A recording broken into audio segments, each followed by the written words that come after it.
Salam Rahayu, salam sejahtera, salam budaya. Assalamualaikum. Halo dulur, mudah-mudahan sehat selalu nggih, lancar selalu rezekinya dan selalu dalam perlindungan Tuhan Yang Maha Esa. Amin.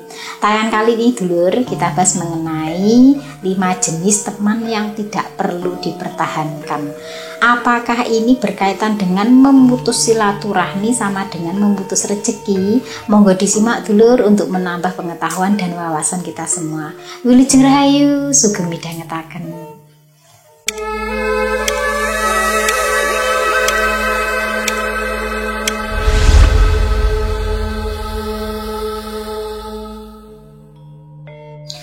Dulur, dalam hidup tidak semua teman itu membawa kebaikan nggih. Ada beberapa teman yang barangkali ini justru malah merugikan, membuat tidak berkembang dan juga membuat kita merasa lebih lelah. Nah, sebenarnya boleh tidak sih kita memutuskan suatu hubungan di mana bila pertemanan itu dirasa tidak nyaman ya? Apakah ini berkaitan dengan memutus silaturahmi sama dengan memutus rezeki? Tunggu dulu nggih, panjenengan simak penjelasannya ini nggih, supaya panjenengan tidak terjebak dengan kata-kata yang mana tidak sesuai pada tempatnya. Jika panjenengan merasa memiliki teman yang seperti itu, sudah saatnya untuk mempertimbangkan hubungan tersebut nggih. Nah, jenis teman yang tidak perlu dipertahankan ya, ini bukan memutus silaturahmi sebenarnya, tetapi lebih ke menjaga jarak supaya tidak berimbas atau berefek pada energi positif panjenengan nggih. Yang pertama, teman yang selalu meremehkan nggih. Walaupun hanya sekedar bercanda, tetapi kalau terus-terusan suka meremehkan nggih, membuat panjenengan tidak nyaman, apalagi bercanda mengenai kekurangan panjenengan. Ini bisa menguras emosi panjenengan. Belum lagi kalau sering sekali meremehkan kemampuan panjenengan nggih, dan merasa membuat panjenengan tidak lebih baik, atau mungkin juga sering sekali mengkritik panjenengan. Dulur, sebenarnya kritikan itu bagus ya, membangun, tetapi kalau terus-terusan itu jatuhnya meremehkan dan juga menjatuhkan mental panjenengan. Pada akhirnya tidak membuat panjenengan lebih baik, tetapi justru akan membuat panjenengan lebih terjatuh. Nah, kalau sudah merasakan hal ini, berarti panjenengan sudah waktunya untuk menjaga jarak. Lalu yang kedua itu tipe teman yang datang hanya saat butuh. Jika ada perlunya maka mendatangi panjenengan, tetapi ketika panjenengan yang butuh dia tidak ada. Bahkan untuk sedikit diajak berbagi cerita pun dia tidak meluangkan waktunya. Nah, dulur, yang namanya pertemanan atau persahabatan itu berjalan dua arah, bukan sekedar hubungan transaksional. Jadi kalau panjenengan memiliki teman yang seperti ini, maka tidak perlu terlalu untuk mengharap dan terlalu dekat. Yang ketiga itu tipe teman yang suka drama, gampang mengadu nggih, sambat tentang permasalahannya. Sedih dan senang itu lebih sekali. Kalau sedih itu seperti merasa orang yang paling menderita. Kalau lagi senang itu lebihnya ya seperti terbang di atas awan. Nah, ini kan membuat panjenengan tercengang, kadang kasihan, kadang gregetan nggih. Nah, kalau panjenengan sering menghadapi teman yang seperti ini, kurang lebih panjenengan nanti akan tertular energinya. Jadi kayak yang mood swing gitu, ikut-ikutan, ada masalah sedikit gampang terguncang, senang sedikit gampang melambung. Nah, ini sikap yang tidak stabil seperti ini menjadikan orang tidak berpikir dewasa. Nah, kalau yang seperti ini panjenengan sudah patut untuk menjaga jarak supaya tidak tertular dengan apa yang menjadi karakternya. Tipe yang keempat itu teman yang tidak bisa dipercaya dulur. Dasarnya persahabatan itu adalah kepercayaan nggih. Kita bisa dekat sekali dengan seorang karena kita percaya. Tetapi ketika kepercayaan itu sudah tidak ada lagi nggih. Ini tidak hanya masalah kebohongan dulur, tetapi ketika teman panjenengan ini tipe orang yang suka membual, memberi harapan nggih, suka berjanji tapi tidak menepati nggih. Ngomongnya muluk-muluk tetapi tidak sesuai, dan setiap diajak berkomitmen itu selalu saja ngeles dan tidak jadi. Nah, tidak pernah terrealisasi apa yang menjadi ucapan atau janjinya.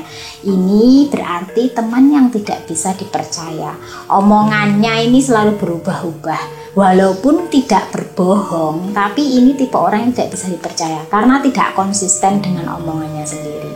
Nah, yang dikhawatirkan adalah dekat dengan orang yang tidak konsisten dengan omongannya sendiri menjadikan seseorang ini menjadi seorang penjilat dan juga berkhianat.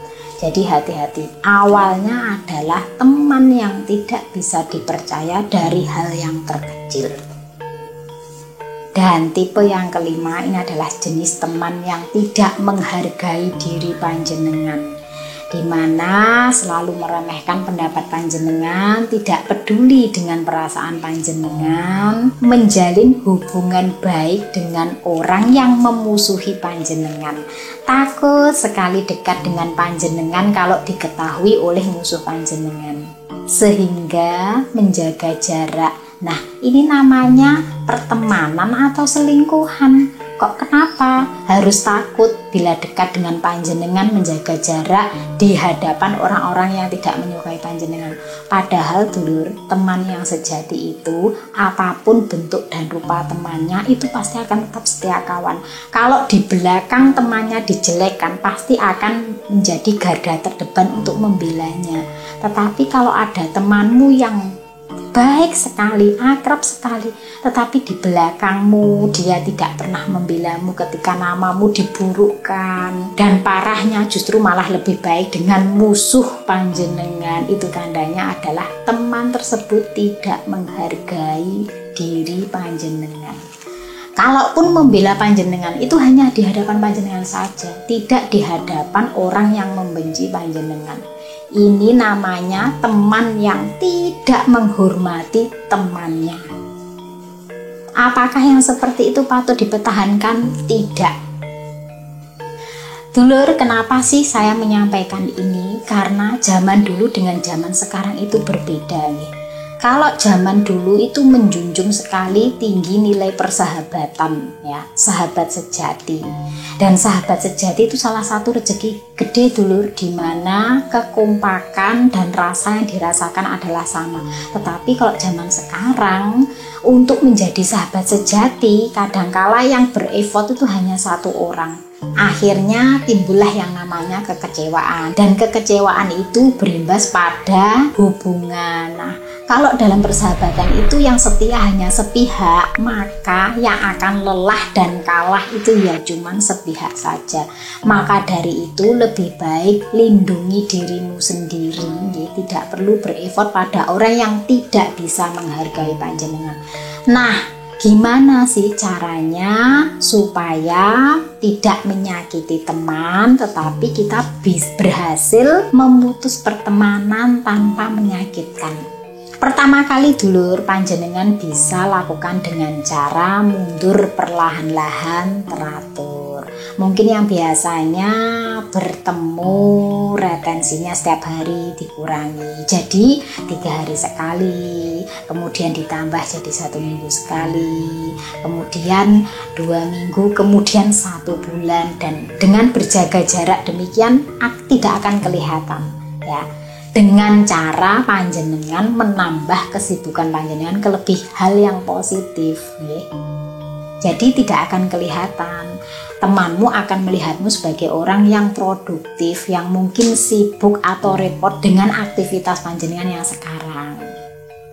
Sehingga dia pun juga akan tahu diri, ya. Tidak tersinggung tetapi efektif bisa menjaga jarak. Kemudian setelah itu batasi akses dan tetapkan batasan. Tidak melayani lagi yang namanya keluhan dan drama. Jadi yang biasanya mungkin sebagai penampung dari curhatannya sekarang membatasi aksesnya supaya tidak menjadi orang yang selalu tersedia mendengarkan segala keluhan dan dramanya. Kemudian tetap dulur berbicara lembut seperti biasanya, tetapi seperlunya. Kalau biasanya suka berbasa-basi, ngobrol lama, nah ini diungkep gitu dulur.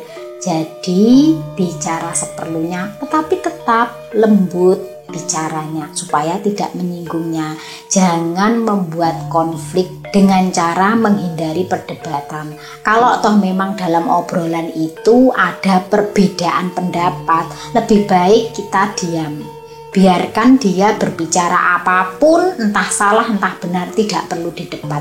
Ibarat dia mengatakan gajah itu bernafas dengan insang, maka iakan saja, biarkan, yang penting tidak memicu konflik dengan panjenengan. Kemudian setelah panjenengan melakukan step-step itu dengan niatan ingin menjaga jarak dan memutus pertemanan secara perlahan dan tidak menyakitkan, ketika sudah berada di fase itu maka jangan pernah merasa bersalah. Mengakhiri pertemanan itu bukan suatu kejahatan dulur, bukan berarti panjenengan ini jahat, tapi justru itu adalah bentuk panjenengan menghormati diri panjenengan sendiri. Kalau panjenengan tidak memiliki sikap yang tegas, tetapi dengan cara yang lembut, maka panjenengan akan selamanya berbaur, tercampur, dan tidak akan menjadi orang yang berubah lebih baik lagi. Karena jenis teman yang seperti ini itu tidak akan membawa perubahan baik pada hidup panjenengan. Nah, pasti panjenengan bertanya-tanya, apakah secara spiritual cara tersebut itu diperbolehkan? Dulur, dalam hidup itu dan ajaran manapun itu selalu mengajarkan yang namanya menjaga hubungan yang baik, itu sangat dianjurkan. Tetapi dulur ingat, bukan berarti panjenengan mempertahankan hubungan yang membawa dampak negatif pada diri panjenengan sendiri. Jika suatu pertemanan itu justru membuat kita jauh dari kebaikan, merasa dirugikan dan tidak berkembang, maka menjauh dengan cara bijak itu diperbolehkan, dan ini tidak akan berimbas pada rezeki panjenengan, Jadi jangan takut, istilah memutus silaturahmi akan putus rezekinya. Ini bukan tentang memutus silaturahminya dulur, tetapi lebih ke memutus energi buruk yang bisa berpengaruh pada energi panjenengan.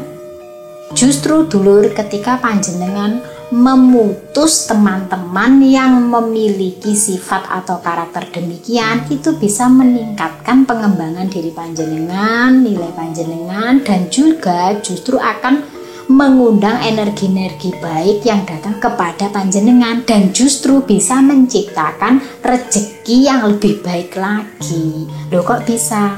Begini gitu loh contohnya. Seseorang yang memutus hubungan dengan teman-teman yang ruwet, ketika panjenengan melamar pekerjaan, maka yang dilihat adalah siapa teman-temannya. Oh, teman-temannya kok orang berandalan, maka yang merekrut panjenengan ini pasti akan berpikir jangan-jangan nanti, biasanya seperti itu. Tetapi berbeda ketika panjenengan sudah tidak berhubungan atau memutus hubungan dengan teman-teman yang demikian, maka ketika panjenengan akan menjalin hubungan dengan orang baik, mereka tidak akan memikirkan latar belakang panjenengan yang memiliki teman-teman demikian, maka bisa membuka peluang bagi panjenengan untuk bisa diajak kerjasama karena dinilai tidak memiliki hubungan dengan orang-orang yang bermasalah.